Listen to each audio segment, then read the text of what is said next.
everybody, and welcome back to Pain-Free Creations, Coaching and Conversations, where we do all three in a short amount of time.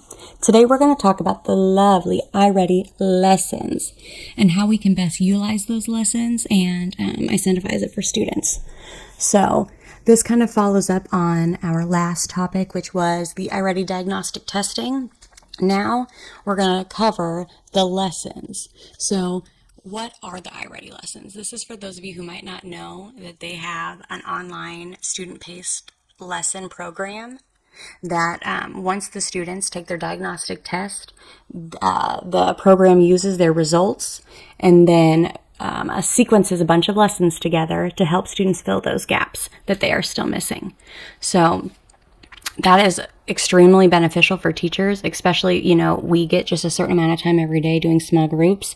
It's nice to get that little extra support when they're on their iPads. So one of the things I wanted to talk about, I wanted to give some tips, my coaching tips for how you would manage student-paced lessons now. So tip number one, you need to have students work on their individual lessons for at least 45 minutes a week per subject. Not total, per subject. So reading and for math. So the iReady trainer, when they visited our school, they said that students should spend at least 45 minutes a week completing their iReady lessons. So 45 minutes for reading, 45 minutes for math. So so what I would do for that is I always had my students complete a minimum of 10 minutes a day for each subject. So they would end up with 50 minutes by the end of the week. So if it's a shorter week, then I just kind of adjust the time as needed. We're teachers. We have that wonderful and amazing skill of extreme flexibility when needed. So it's what you got to do. So another tip would be to utilize both the teacher assigned lessons and then the lessons that are automatically assigned by the diagnostic test and the score that they have. So I always coach my teachers that they should be allowing students to complete the automatic lessons that the program provides, but then they should also utilize the teacher assigned lessons for specific reasons. So the automatic lesson assignments by the program, that is based on their score. So it'll go and see their gaps that they have and help assign lessons that will fill those gaps. So when teachers are assigning specific lessons, they appear on the top. So I always tell teachers, so for example, let's say that we're working on a priority standard. So last grade I taught was second grade. So off the top of my head, I know priority standard for second grade was I can represent 3-digit numbers using base 10 blocks, expanded form, and word form. So with that in mind, so say I am teaching that priority standard and I notice that one of my students has not mastered representing 2-digit numbers using base 10 blocks. And so therefore, they're having a really hard time understanding how to use these base 10 blocks to represent 3-digit numbers, which then also doesn't help them with expanded form because they need to master base 10 to then understand how to turn it into expanded form. So this is when I always advise teachers that this is a good time to assign that student one grade level below. So that would be first grade in this situation, but that exact same standard. So then they are working on representing and making numbers with base 10 blocks. 2-digit numbers.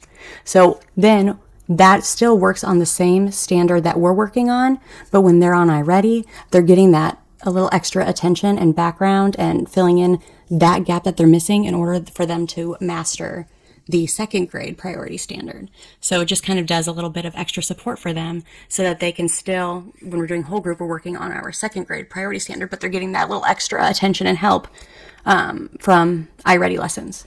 And that's the same thing, it goes for reading as well. So we're just meeting the students where they are at and then give them a little extra assistance. You can also do this with students who, let's say, know this priority standard, they have mastered it, and they need a challenge. You can assign them one grade level above for that same priority standard. So they're still working on the skill, but they're getting more of a challenge and they're getting more enrichment that they need. I will also provide in the description a link to a handout from iReady that gives instructions on how to assign teacher-assigned lessons to your students. So now I want to talk and have a conversation about these student-paced lessons. I want an honest conversation. So not all students are going to willingly want to work on these lessons every day. I hate to break it to you, but it's the truth. There's going to be a select few that really don't want to do it. So a lot of it is, especially if they're struggling, if this is a topic and the lessons that they're working on is something that is hard for them, it's hard to motivate them to want to do it. So what do we do about these students that will do anything and everything to avoid actively working on their lessons? While I share a little bit about what worked for me in my classroom, I would love for you to go into the comments now and share what works for you, what maybe struggles you have in your classroom with getting students to complete lessons and work on them actively. So not just sitting there, but actively engaged in the lessons. What do you do to keep your students engaged in the lessons? And then how do you hold them accountable? My ideas and ways that I go about it are not everybody's cup of tea. So the more ideas that we share in the comments, the more it'll help fill up our teacher tool belts. So for me, I always had a spot on my whiteboard where I would write iReady minutes, and then I'd have my reading subject, and then I would write how many minutes for the day they needed. Then same for math, I'd write in for how many they needed, and I just had a square around it, and it was in the same spot every day, so the students always knew where to look when it was time for them to get on and do iReady lesson minutes. And that helped me keep them from asking me 1,000 times how many minutes they need to complete. So that is what I had just visual wise to kind of guide them. But then as I had that, then that was my visual. So then for reading, after whole group reading, I would transition to small groups. So all the students knew they stay at their desk, they work on their iReady minutes. They then could check their minutes themselves by clicking on the bottom button that says My Progress. That's where they can see how many minutes they've completed for the week. So Monday they should have 10, Tuesday they should have 20, Wednesday they should have 30, and so on. So once they see that they have completed their 10 minutes for the day, then they silently walk up next to my small group chair. They don't say any words. They just show me their screen quickly. I give them a thumbs up or a thumbs down. Thumbs up meaning move on to your assigned reading or math center. Thumbs down means you didn't read your minutes yet. Go back and keep working until your minutes. Because there are, even though you have a routine in place, there are some that still hope and pray that they can just walk up, show you the minutes, even if it's not the minutes that it's supposed to be, and hope that you just all right, go on. But yeah, so there are some that you're going to need the thumbs down time to go back and keep working. So that is what I do to kind of hold them accountable for getting their minutes done each day. They can't move on to their center until they get their 10 minutes done. So then if they sit there and they do nothing on their lesson, the minutes don't go up for them. So they have to eventually engage in the lesson in order to be able to move on from anything. And so after small group, then we put their iPads away and so on. But then by the end of the week, that's where I would check to make sure everybody had all of their minutes. So I got students to complete their minutes for the day and for the week. If they didn't get 50 minutes by the afternoon on Friday, which in the afternoon at the end of the day for us is Fun Friday. So if they didn't get their 50 minutes in by the afternoon on Friday, then they have to work on those minutes and complete all of them until they can join the rest of the class for Fun Friday. There are some of the students who made sure, to test me again, see if I really will hold my word to, if they don't get it done, I'm really going to make them work on that during Fun Friday. I will. And I'm just always consistent. So another tip, stay consistent. So they will learn what you mean and you mean what you say. So then I started noticing though, so that solved my problem with that. But then I started noticing that there were students who were not passing their lessons, which they work out for us. It doesn't benefit anybody. There's no point doing the lessons if they're not passing. So then I had to kind of sit and think about what can I do to start focusing in now on student lesson completion, actually passing. So that is where I had to get my creative thinking in, and what could I do as an incentive? What would my students in this class this year, what would motivate them? What would get them to want to do well on their lessons? And then how could we have a kind of conference at the end of the week that we talk about their lessons, and it kind of goes in with the data chats and data talks. And so I am very interested on, these are my ideas and what worked for me. It doesn't work for everybody. Go ahead and go in the comments, share for your lessons. What works? What didn't work? What do you use? Where are you struggling? We're all here to help. We're all here to share ideas. I look forward to hearing about other ideas and ways that you guys have made the iReady lesson successful and work for your classroom.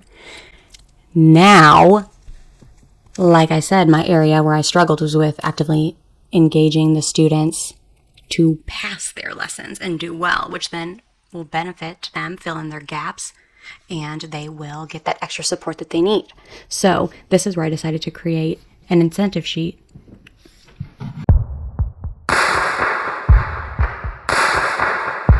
Okay, so on the screen here, I have my first creation that I started with. I always try to put an objective so that students, so they know exactly what their goal is. They are going to pass their iReady lessons.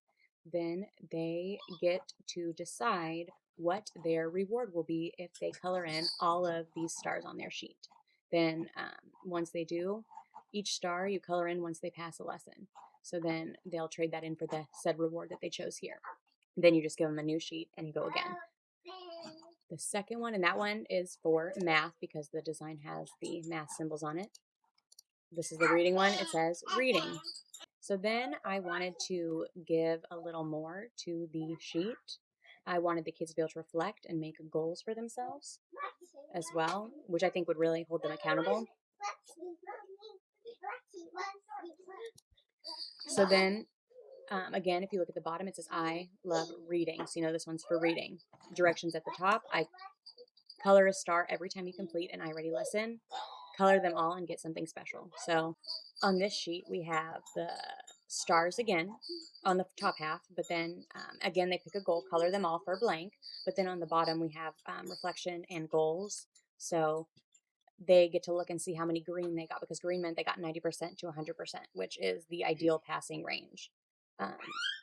Obviously, the red is that's where you talk about, well, how did you get, what do you think happened when you have more red than green? Like, this is where you have these data chats with the kids so they can kind of see and make that connection with what they're doing on iReady and then the color of stars they're getting.